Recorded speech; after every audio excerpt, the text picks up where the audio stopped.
Good morning, dear student. This is KK Bhatt here. Once again, I am here with the lesson, the Bal poem. In the previous video, I have explained about some part of the poem. Today, I am here with the second part of the poem. See here, what is in second part? See here. Today I am going to explain the middle of line. See here, he senses first responsibility. See here, he senses first responsibility in a world of possession. Here poet says that living in this world, boy feels his first responsibility to in this world of possession, in this world of wealth. अर्थात आप कह सकते हो कि जो बच्चा है, जो बालक है, वो पहली बार अपने बाल को खोया है. He lost first time his ball. तो पहली बार अपनी कोई बहुमूल्य चीज़ वो खोया है, तो उस बहुमूल्य चीज़ को वो समझने का प्रयास कर रहा है, उसको अंडरस्टैंड करने का प्रयास कर रहा है, उसको रियलाइज़ करने का प्रयास कर रहा है जिसको वो खोया है. तो पोएट यहाँ कह रहा है कि वो उसको इंटरफियर नहीं करेगा, वो उसके कार्य में हस्तक्षेप नहीं करेगा. वो चाहता है कि जो बच्चा है जिसने पहली बार अपने बॉल को खोया है, वो ये महसूस करे, इस संसार की सच्चाई को एक्सेप्ट करे कि ये जो संसार है, यहाँ जो भी चीज़ें हमारे पास हैं वो हमारे पास परमानेंट नहीं है. ठीक है. In the word of possession, ये पोसेसन ऊन का मतलब क्या होता है? अधिकार करना, यानी अपना धन बताना. इस संसार में रहते हुए हम धन के पीछे ही तो भागते हैं, वेल्थ के पीछे तो भागते हैं. हम कार खरीदते हैं, गाड़ियाँ खरीदते हैं, जो भी चीज़ें हैं, और दुर्भाग्य से उस पर हम एकाधिकार करते हैं, कहते हैं कि ये मेरी है, जबकि दुनिया में कोई भी चीज़ जो है वो परमानेंट नहीं है. ये कह सकते हो कि इट इज़ इपिस्टेमोलॉजी. ठीक है. ये ऑफ लॉस, ये प्रकृति, लॉस ऑफ नेचर है, ये प्रकृति का नियम है कि कोई भी चीज़ परमानेंट नहीं है. Change the law of nature, परिवर्तन प्रकृति का नियम है. अर्थात everything has lost one day, यानी सारी चीज़ें एक दिन क्या हो जाएंगी? खो जाएंगी. तो वही पोएट कह रहा है, senses first responsibility in a world of possession. मतलब इस पोसेसन, इस वेल्थ की दुनिया में रहते हुए जो बच्चा है वह अपनी पहली रिस्पॉन्सिबिलिटी को महसूस कर रहा है. उसे लग रहा है कि वो इस संसार में रह करके कुछ चीज़ें एडमिट कर सकता है. अब आगे देखो, पोएट्स कह रहा है कि पीपल विल टेक बॉल्स. अर्थात पीपल विल टेक बॉल्स, लोग उसकी बाल को ले लेंगे. बॉल क्या है? द वर्ल्डली थिंग्स, जो सांसारिक चीज़ें हैं. तो जो भी दुनिया में हमारे पास सांसारिक चीज़ें हैं वो अस्थायी नहीं है.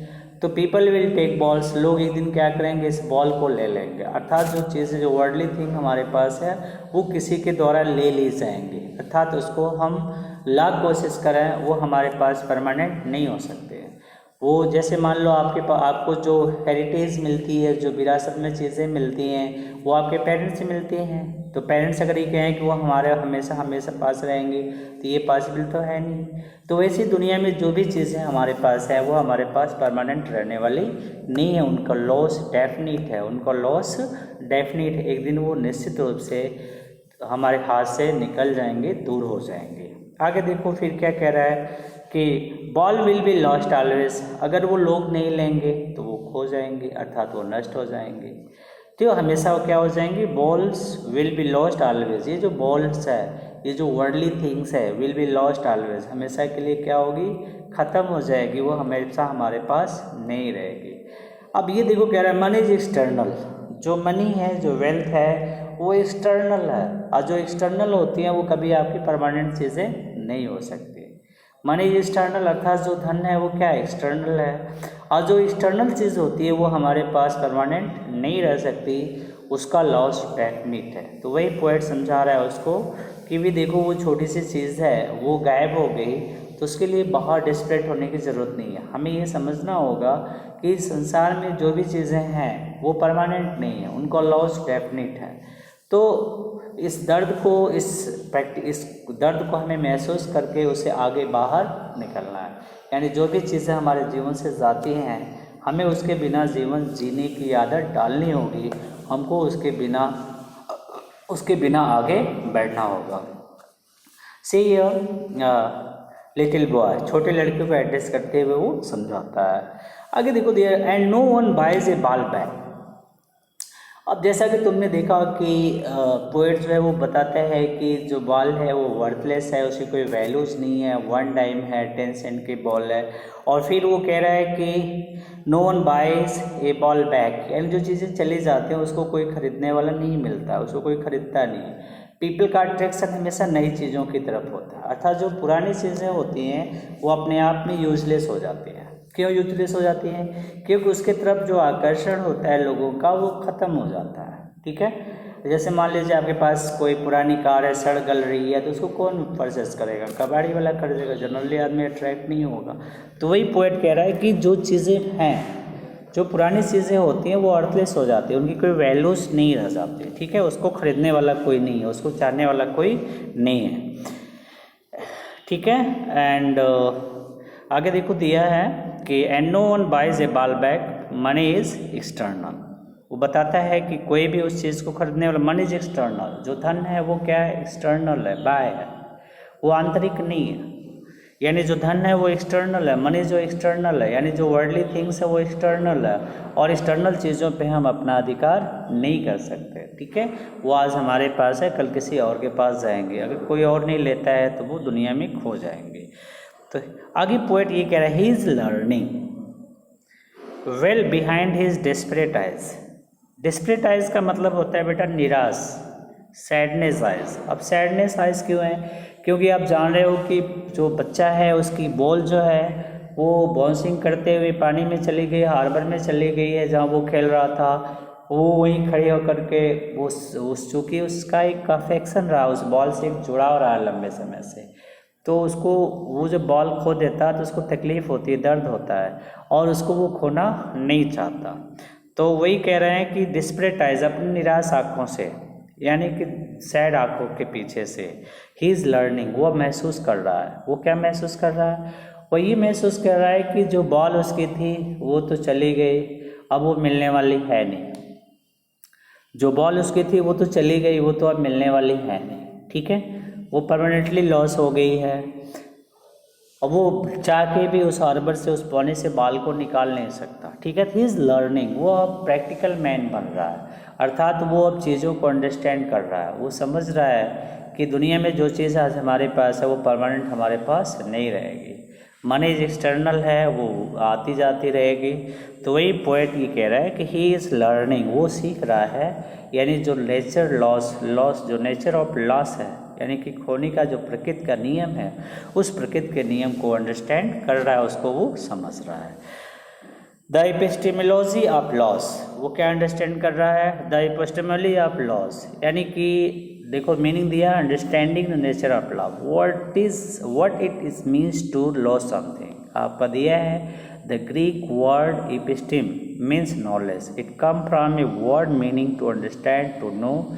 Epistemology is the study of nature of knowledge itself, यानी हम इसके अंदर प्रकृति के नियम को पढ़ते हैं, उसके ज्ञान को अर्जित करते हैं। तो वही वो पोएट कह रहा है कि एपिस्टेमोलॉजी ऑफ लॉस, यानी प्रकृति का ये नियम है, जो चीज़ें आज हम हैं वो दूसरी नहीं रहेंगी, अर्थात कोई भी चीज़ परमानेंट नहीं है। ठीक है, जो भी वर्ल्डली थिंग आज हमारे पास है कल वो हमारे पास नहीं रहेंगे। हाउ टू स्टैंड अप, कैसे हमको इनके बिना आगे बढ़ना है, कैसे खड़ा होना है, कैसे हमें उभरना है। अर्थात आपकी कोई बहुत बहुमूल्य चीज़ खो जाती है तो आप परेशान होते हो, दुखी होते हो, लेकिन धीरे धीरे एज टाइम प्रोसेस, जैसे जैसे समय बीतता जाता है, आप इस चीज़ को रियलाइज़ करते हो, महसूस करते हो। ठीक है, और फिर उस चीज़ के बिना भी जीने की आदत तुम्हारे अंदर पड़ जाती है। तो वही वो कह रहा है कि हाउ टू स्टैंड अप, कैसे हमें बाहर निकलना है, कैसे हमको अंडरस्टैंड करना है। Knowing what every man must one day, ये जो रहस्य है, ये जो नेचर ऑफ लॉस का रहस्य है, मिस्ट्री है, every man must one day know, प्रत्येक आदमी एक दिन इस चीज़ को समझ जाता है। कुछ लोग इसको पहले समझ जाते हैं, कुछ लोग इसको बाद में समझते हैं। अच्छा, जैसे लड़का जो है वो पहली बार अपनी बाल खोता है तो फर्स्ट टाइम एक्सपीरियंस कर रहा है, फर्स्ट टाइम अनुभव कर रहा है, वो लॉस को महसूस कर रहा है।